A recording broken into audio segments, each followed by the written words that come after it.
11% of us vote, 89% of them vote. Look at their community and look at ours. And you tell me then that voting don't matter. It's been 2 years since I made that song about voting. You need to focus on who's running for Congress. I don't care what president is out here, man. It ain't gonna stop me, man. What do you think the president's job is? His job is to represent the people.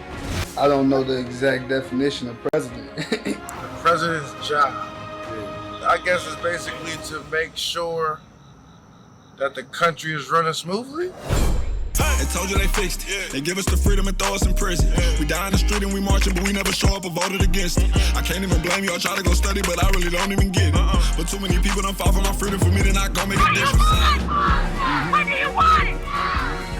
Protesting does not change laws. I don't want nobody taking my voice away from me. Tearing up communities does not change laws. I want the police to show some respect. What changes laws is the system that laws are created. That's voting. Why are we not voting? I know too much to be sitting inside. Know they rather keep me ignorant mind. Know they rather keep it hidden, but we gotta get up and find it.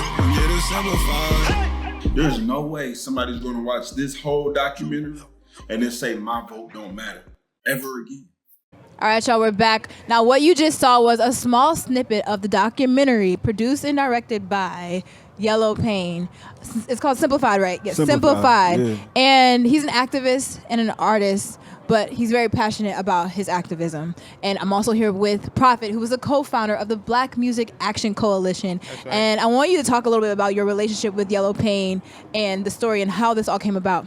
Well, it was interesting. You know, this is our third time having our partnership with Rolling Loud, and we thank Rolling Loud for allowing us to use the platform to bring messages of social justice to a generation that's going to bring about change.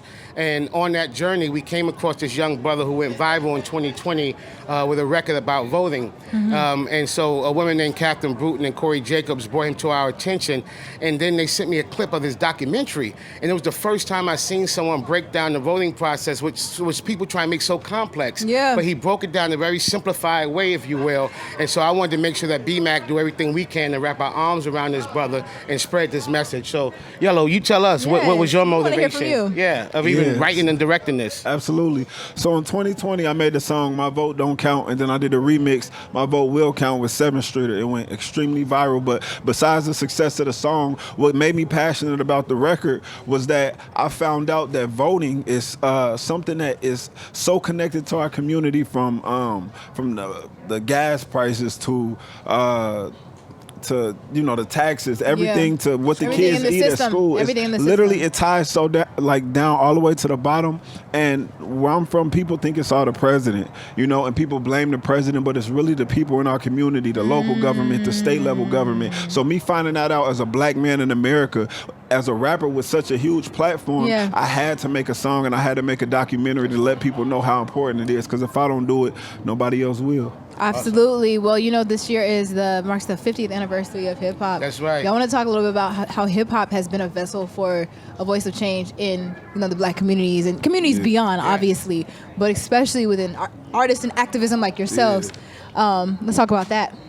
Well, I'll tell you that hip hop grew out of that sort of rebellious spirit of feeling disenfranchised and not feeling wanted and not having a real voice and not being seen. That is what gave birth to hip hop. And so for me, to watch it grow for 50 years, be the greatest cultural influence this world has is hip hop culture. It impacts bottom lines globally. So to see it reach this point, a genre that they thought wouldn't last, right? Now is the reason why so many doors are still open. And activism has always been a part of that. And so when YelloPain, when he's coming with his story, he's following that same trajectory of artists that's using their platform to impact society. I love that. First of all, y'all, the energy coming from him as he's speaking about this, it's real. It's real. I love it. Definitely. I love it. Definitely. Go ahead. What you got to say? Absolutely. No, I was just going to talk about hip hop, from fashion to lingo to, just culture, the way people move, the way people talk, the way people interact. It comes from our communities, and we seeing that all around the world, not just in the hood, not just in the suburbs, but in other countries. So to know that we have that much influence on the way people move, we have to make sure that we're using that influence not only for the things like money and drugs and cars and clothes, but the things that can really change, like voting, like politics, like equality. You know what I mean? So that's what I'm here for. And you know what? I think we're going to close it out with just that. All right. That was beautiful, y'all. Thank you Appreciate so it. much. Thank Again, you. we're here with Prophet and YelloPain. Yellow. Black Music Action Coalition. We are at Rolling Loud 2023 Cali, coming to you from the Google Pixel live stream. It's your girl, Drea Jackson, and I'm signing out. Great job. Hey.